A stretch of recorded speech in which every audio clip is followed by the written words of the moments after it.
Masya Allah. Ini Ibu Jari ini besar ini. Sweet ketemu kelingking. Kalah Ibu Jari ini. Di mana-mana kekuasaan sering kalah sama perempuan. Siapa yang mendorong-dorong Nabi Adam memetik pohon buah khuldi? Kelingking. Kelingking. Kelingking.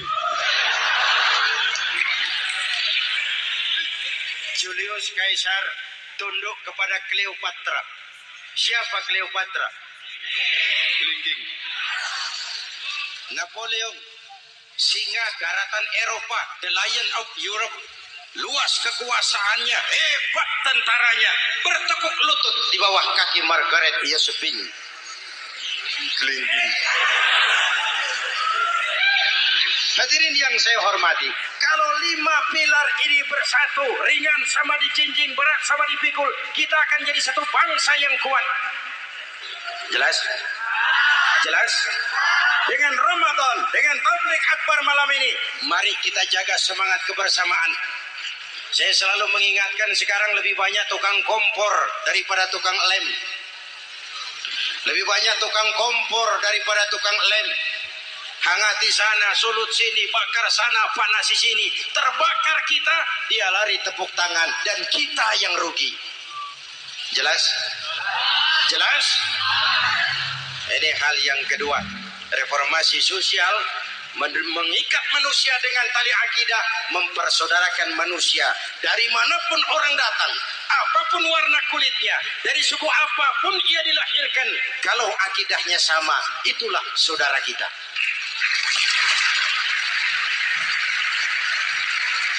Kembangkan terus kerukunan antar umat seagama, antar umat beragama, dan antar umat beragama dengan pemerintah.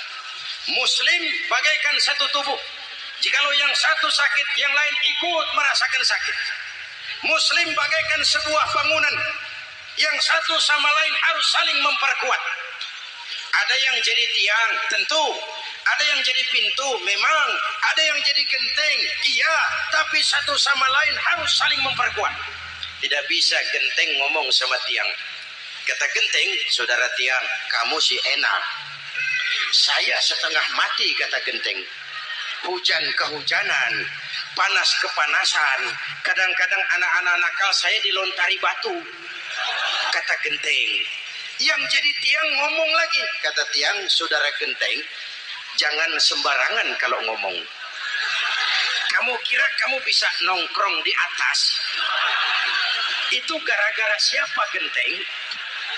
Aku yang topang dari bawah, kata tiang. Kamu jadi anggota DPR, jadi anggota MPR, jadi pejabat, kami rakyat yang angkat.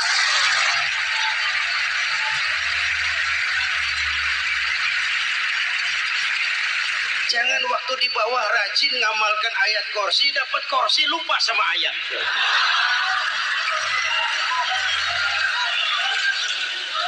Mari ringan sama kita jinjing, berat sama kita pikul, duduk ya kita sama rendah, berdiri kita sama tegak. Tidak ada warga negara kelas 1 di Republik ini.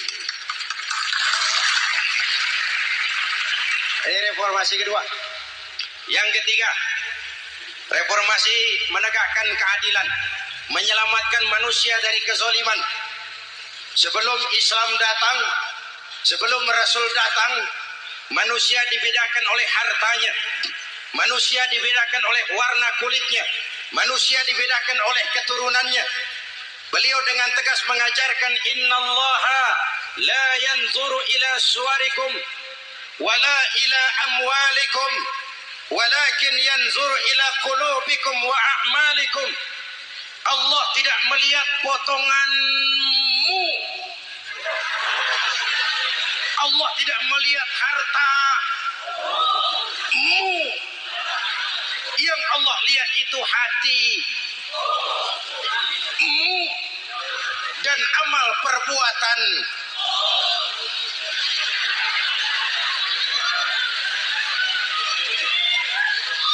Perjuangan menegakkan keadilan. Hadirin yang saya hormati, Itulah yang menyebabkan reformasi kita menggelinding. Menuntut keadilan, baik keadilan di bidang politik, keadilan di bidang ekonomi, keadilan di bidang hukum. Nabi pernah mengingatkan, hakim, kata Nabi, itu ada 3 macam. Al-qudatu salasatun. Hakim ada 3 macam. 1 di surga, 2 di neraka. Hadirin yang saya hormati, siapa yang hakim ke surga itu? Ada hakim yang tahu tentang kebenaran, lalu siap melaksanakan kebenaran itu, menghukum dengan kebenaran apapun resikonya, walaupun dimusuhi atasannya, walaupun bertentangan dengan nuraninya, karena itu orang yang dia sukai, tapi dia tetap melaksanakan hukum. Hakim yang mengerti tentang kebenaran sesuatu lalu melaksanakan hukum dengan kebenaran itu yang akan sampai ke surga.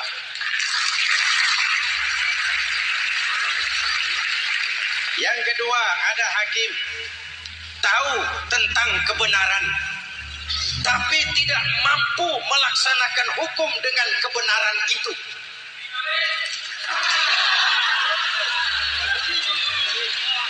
Tahu sesuatu itu benar tetapi tidak punya nurani untuk membela kebenaran. Mengetahui kebenaran tapi tidak berdaya untuk memperjuangkan kebenaran. Akhirnya hukum dikebiri. Yang salah jadi benar, yang benar jadi salah. Itulah realita yang kita rasakan selama ini.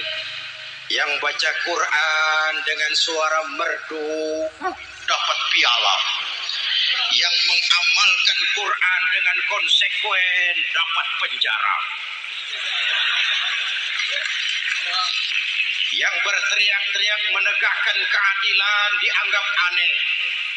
Yang korupsi habis-habisan hidup terhormat.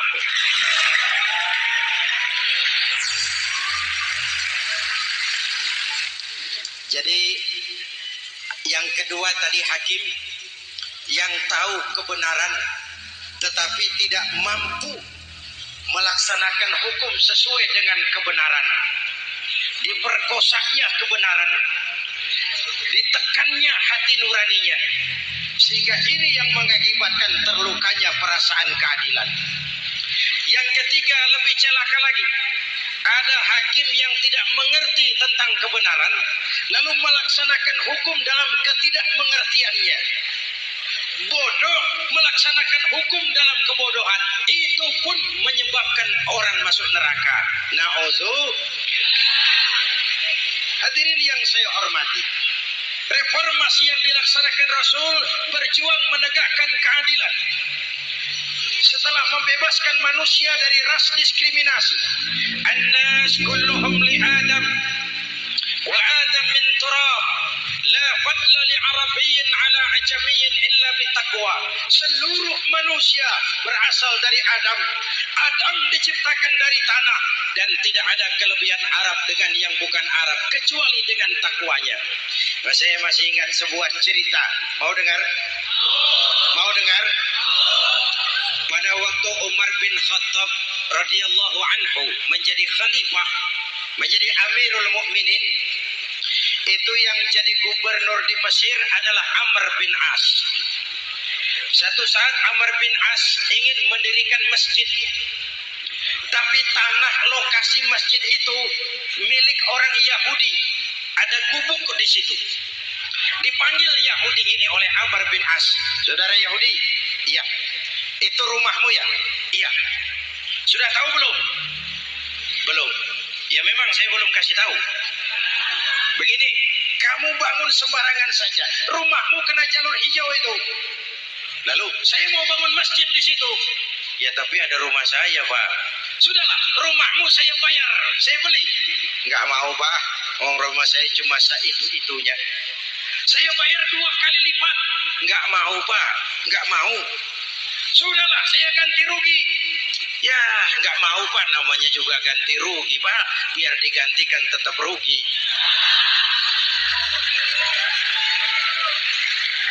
mangkel. Amr bin As ini wong cilik kok bertingkah amat. Si amat aja nggak bertingkah. Panggil kamtip. Gusur. Ditarik rumah Yahudi ini ambrol. Menitiskan air mata si Yahudi di sudut kehidupan. Begini wong cilik ini sudah jatuh tertimpa tangga. Rumah cuma sak gubuk-gubuknya diderek oleh petugas. Pikir-pikir Amr bin As kan cuma gubernur. Di atasnya kan masih ada khalifah Umar bin Khattab. Saya mau lapor ke pusat. Berangkat Yahudi ini dari Mesir menuju Madinah. Berhari-hari berjalan sambil berpikir. Ini nanti kalau saya laporan kepada khalifah, apa pengaduan saya diterima? Wong saya rakyat kecil, lagian Yahudi. Sementara yang menggusur saya ini gubernurnya sendiri. Terus dia berjalan sampai di kota Madinah. Lewat tengah hari dia mulai cari-cari. Ada orang, ketemu orang sedang tidur di bawah pohon kurma. Selamat siang, Pak. Siang. Saya mau numpang tanya, Pak. Tanya apa? Bapak tahu Khalifah Umar bin Khattab? Tahu. Istananya di mana, Pak? Istananya di atas lumpur. Di atas lumpur? Iya. Pakaian kebesarannya apa, Pak? Sutra? Bukan. Pakaian kebesarannya malu dan takwa. Pengawalnya banyak, Pak. Banyak. Berapa peleton? Pengawalnya yatim, orang jompo, kelompok mustad'afin, orang-orang lemah, janda-janda tua.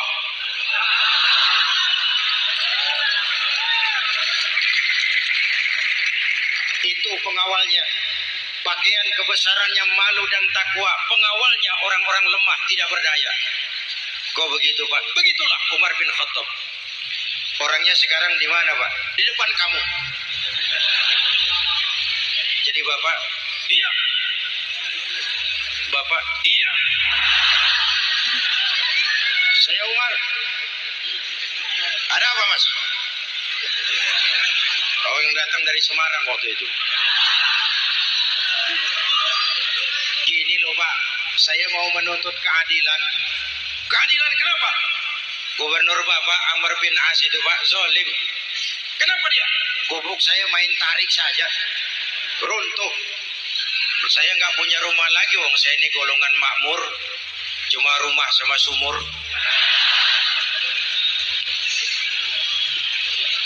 Lalu untuk apa? Katanya dia mau bangun masjid di situ, Pak.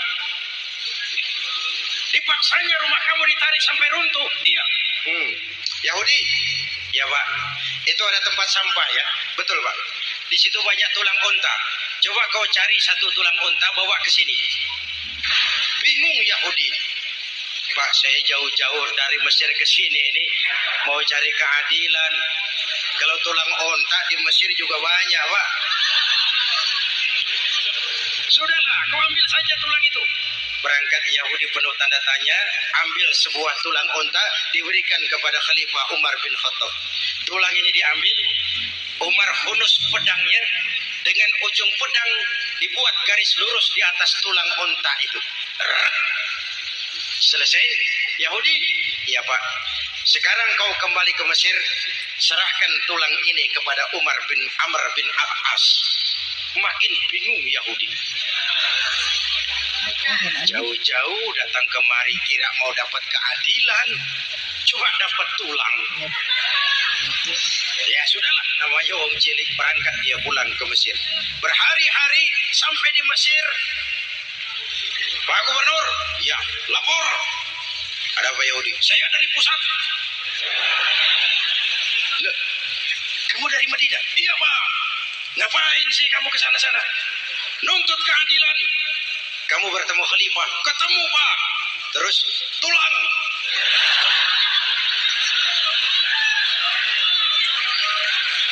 Ini loh, Pak. Salam dari beliau. Tulang. Apa maksudnya? Aku nggak ngerti lah itu, Pak. Goreng. Diambil tulang itu, Amr bin As melihat ada garis lurus dengan ujung pedang, gemetar badannya, keringat bercucuran. Kepala proyek dipanggil. Mas, ini proyek masjid batal. Gubuk Yahudi dirikan lagi. Loh Pak, kata kepala proyek, saya kan sudah menang tender Pak.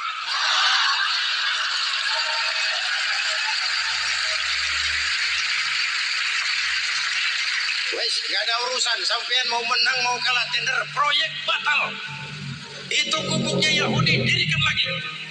Yahudi makin bingung.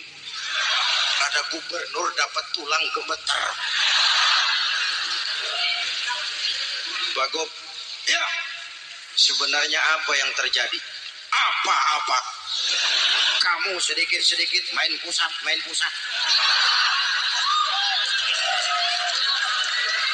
Bu, yang ngomong dulu toh. Ya kan awalnya saya sudah ngomong Pak, tapi gubuk saya tetap ditarik. Percuma ya saya ke pusat Pak. Saya dapat teguran keras dari khalifah. Tahu kau apa artinya ini? Seolah beliau berkata, "Hei Amr bin As, jangan mentang-mentang sedang berkuasa kau bertindak seenakmu. Berlaku lurus dan adillah kamu seperti lurusnya garis di atas tulang ini."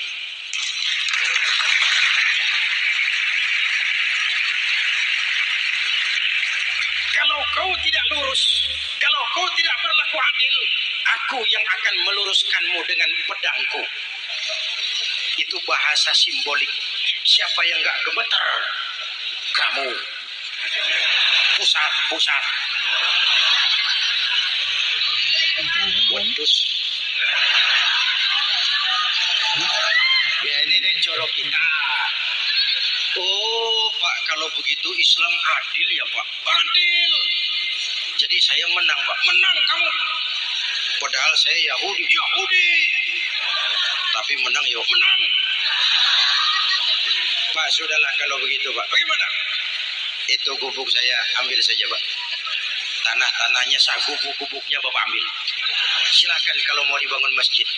Tidak cuma sekedar itu Pak. Mulai hari ini Bapak dengarkan. Asyhadu an la ilaha illallah wa asyhadu anna Muhammadar Rasulullah.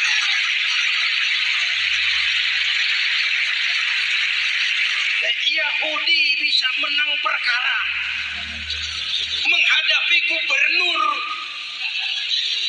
Kalau ini terjadi di Indonesia,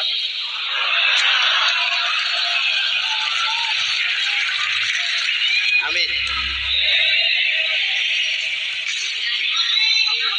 Oke, lalu siapa pemimpin adil itu? Setiap kita kan pemimpin. Presiden, pemimpin di negaranya. Gubernur, pemimpin di provinsinya. Bupati, pemimpin di kabupatennya. Pak Camat, pemimpin kecamatannya. Pak Lurah, pemimpin di kelurahannya.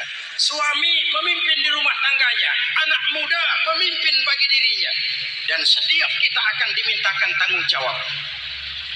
Anak muda pemimpin buat dirinya. Nanti diminta tanggung jawab. Hei, kakimu, kau bawa jalan kemana? Tanganmu, ngambil apa? Lidahmu bicara apa? Matamu menteleng.